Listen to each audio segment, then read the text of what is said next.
Ungkapan Sayyidina Ali ini menjadi pelajaran buat kita bahwasanya tidak akan turun bala dari Allah, tidak akan turun sesuatu hal yang tidak kita inginkan datang dari Allah Subhanahu wa ta'ala, kecuali karena dosa yang kita lakukan.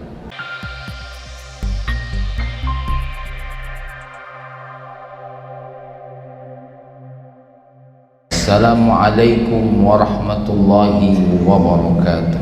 Alhamdulillahilladzi ibtalal mu'minina bin ni'ami wan niqam. Ashhadu an la ilaha illallah wahdahu la syarika lah, ja'ala syari'atal islami khairan lil alam. Wa ashhadu anna sayyidana Muhammadan abduhu wa rasuluhu khairul anam. Allahumma salli wa sallim ala nabiyyina Muhammadin miftahil jannati daris salam wa ala alihi wa ashabihi al-mutamassikina bi syari'atil Islam, amma ba'du. Faya ibadallah, usikum wa iyaya bitaqwallah, faqad fazal muttaqun. Qala Allah ta'ala fil Qur'anil Karim, a'udzu billahi minasy syaithanir rajim, bismillahirrahmanirrahim. Wa dharu zahiral itsmi wa batinah, innal ladzina yaksibuna al itsma sayujzauna bima kanu yaqtarifun. Sadaqallahul azim. Jamaah salat Jumat yang dimuliakan oleh Allah Subhanahu wa ta'ala, melalui mimbar Jum'ah ini, hal yang wajib dipesankan kepada kita semua yang hadir adalah untuk senantiasa memuhasabah ketakwaan kita kepada Allah Subhanahu wa ta'ala.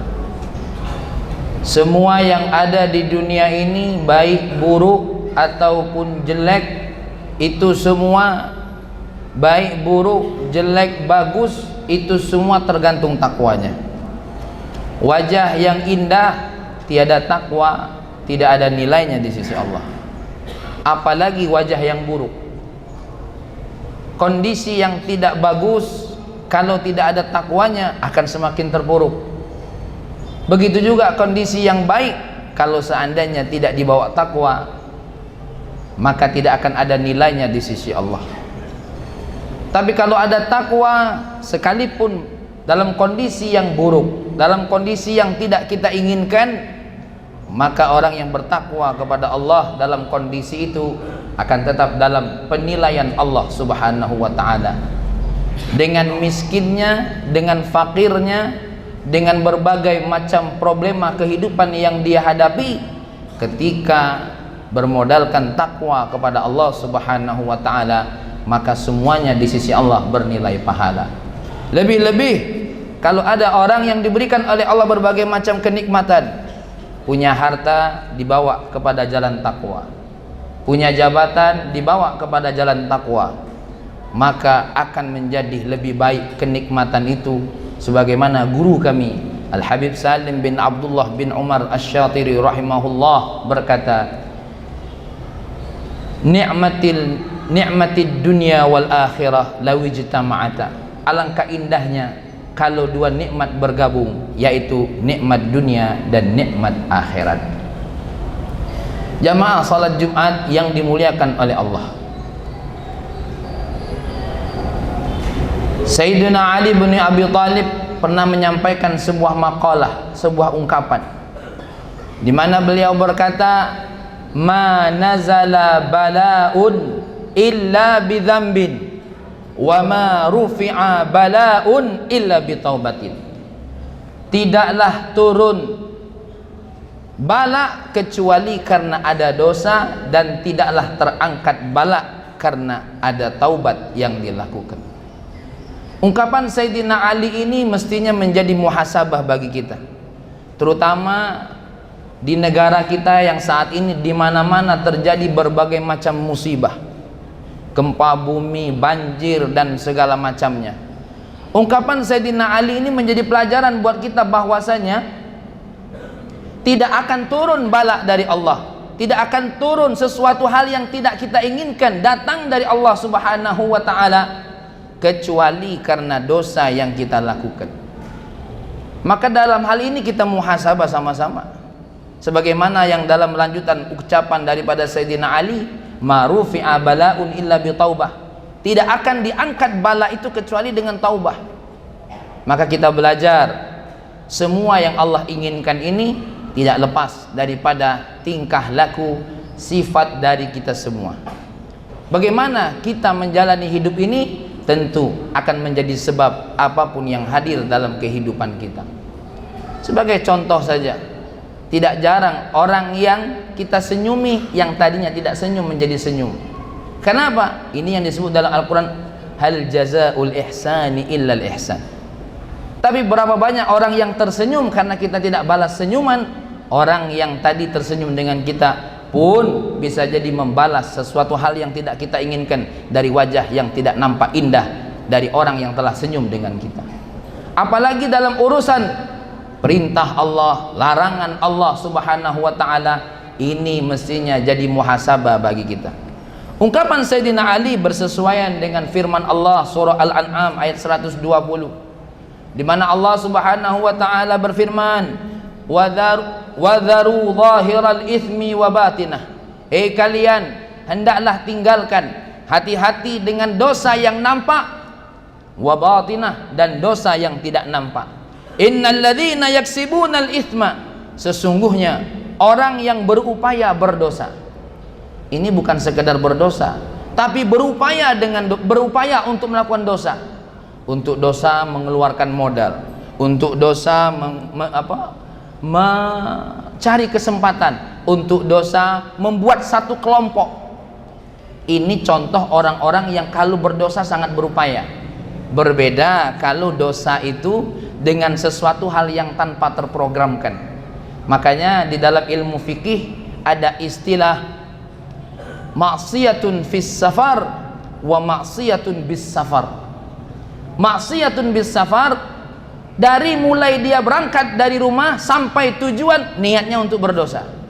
Tapi kalau maksiyatun fis safar, perjalanannya tadinya tidak ingin apa-apa, tapi jatuh dalam dosa ketika dalam perjalanan. Maka maksiyatun bis safar, yang dari awal safarnya untuk maksiat, tidak boleh sholat jamak dan tidak boleh sholat qasar. Maka dalam hal ini Allah Subhanahu wa ta'ala berfirman, memberikan peringatan kepada kita, innal ladzina yaksibunal itsma, kalian yang telah memodali dirinya untuk berbuat dosa, yang telah mempersiapkan dirinya untuk berbuat dosa, yang telah menyiapkan tempat untuk berdosa, yang telah memfasilitasi berbagai macam sarana dosa, tunggu saja kata Allah, baik itu dosa nampak ataupun dosa tidak nampak, sayujzauna ma kanu yaktarifun, akan dibalas oleh Allah dari setiap dosa yang kita lakukan. Apalagi dosa itu telahlah dipersiapkan, disiar-siarkan pula dosa ini ya. Ditambah lagi salah sesuatu hal dosa yang saat ini sudah mendunia, yang kita sangat apresiasi dengan satu negara Islam yang disebut dengan negara Qatar. Mereka menolak simbol-simbol LGBT, mereka menolak simbol-simbol tentang zina, pergaulan bebas, minuman keras. Ini luar biasa.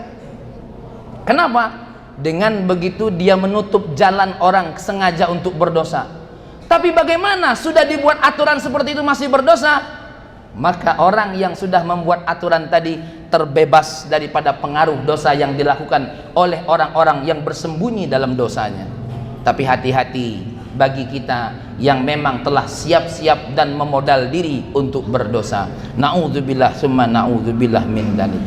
Oleh karena itu, wahai jamaah salat Jumat yang dimuliakan oleh Allah, mumpung tempat kita tinggal ini belum Allah timpakan musibah yang besar, mari sama-sama kita buka mata kita buka telinga kita gunakan hati kita buka pikiran kita. Jangan sampai dosa-dosa itu sungguh tersiapkan di negeri kita ini, terutama di kota Lubuk Linggau. Jangan sampai ada tempat-tempat yang khusus memang untuk berdosa, khusus untuk berzina, khusus untuk mengkonsumsi makanan dan minuman yang Allah haramkan.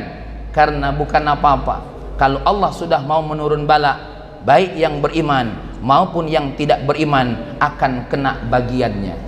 Sebagai contoh, ada orang yang tinggal di satu gang, ketika salah satu tetangga buang sampah sembarangan, nimbul kebanjiran, nimbulkan musibah banjir. Tentu yang kena banjir bukan cuma yang buang sampah sembarangan, tapi rumah-rumah yang lain yang rajin buang sampah pada tempatnya akan ikut kena banjirnya.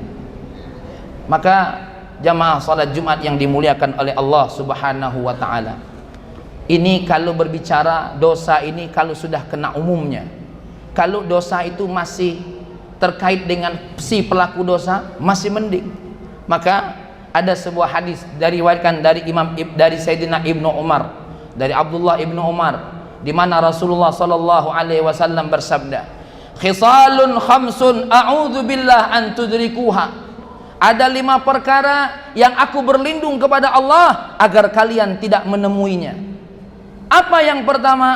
Lam tadhharil fahishatu fi qaumin illa fashad bihimul auja' allati lam takun fi aslafihim.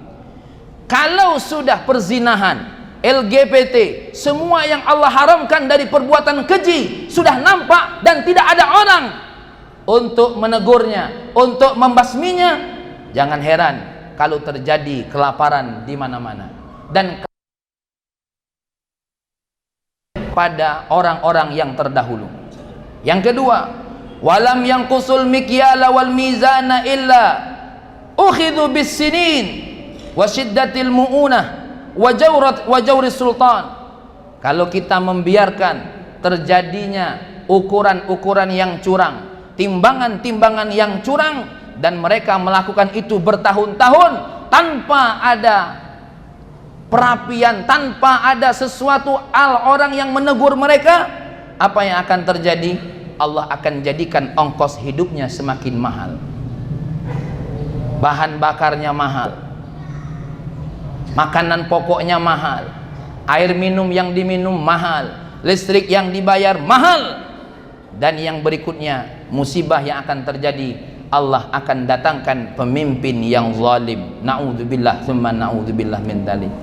Yang berikutnya, yang ketiga, walam yamna'u zakata amwalihim illa muni'ul qutra minas sama'i walau lal bahaim lam yumtaru. Kalau ada orang yang tidak mau bayar zakat hartanya, padahal orang yang tidak mau bayar zakat itu adalah orang yang mampu bayar zakat, dan ini terbiarkan saja tanpa ada teguran dari kita sama-sama, apa yang akan terjadi? Allah akan cegah air hujan turun ke bumi tersebut. Kalaupun turun, bukan untuk manusia, tapi untuk binatang-binatang dan hewan-hewan yang hidup di negeri itu. Maka jangan heran ketika turun hujan yang datang musibah, karena bagi ikan-ikan, bagi hewan-hewan yang bisa hidup di air, air yang banyak bukan menjadi musibah buat mereka. Wala naqadu ahdallah wa ahda rasulih illa sallallahu alaihim aduwwan min ghairihim.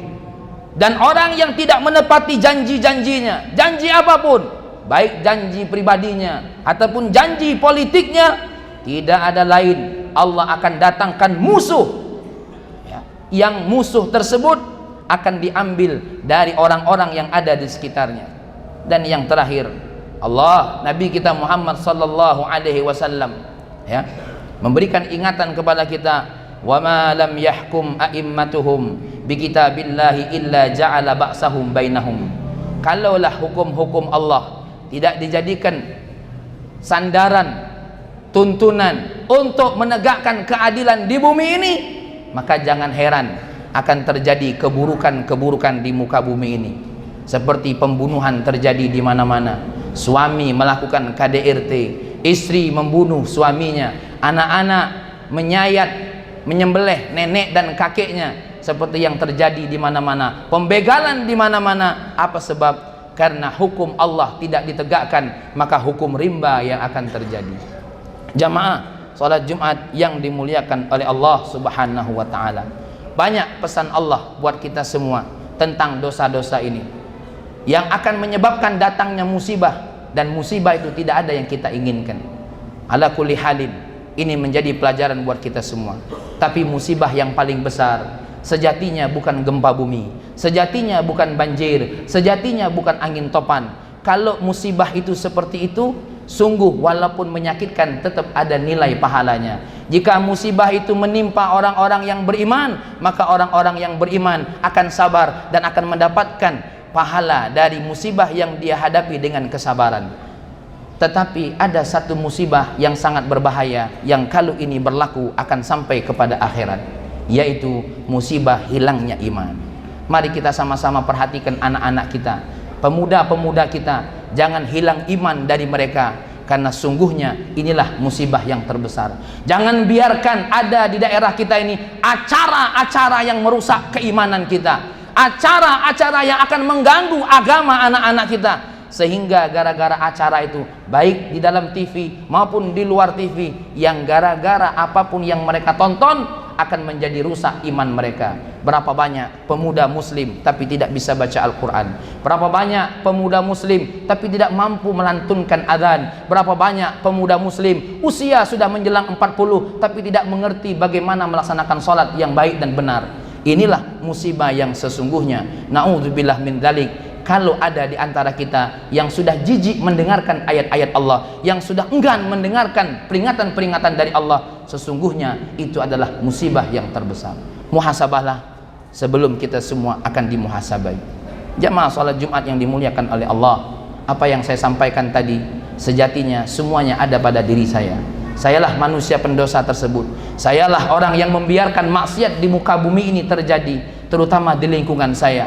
Maka kita sama-sama minta kepada Allah, mudah-mudahan di setiap kita memperhatikan diri kita, keluarga kita, sebagaimana Allah berfirman, ya ayyuhalladzina amanu qu anfusakum wa ahlikum nara.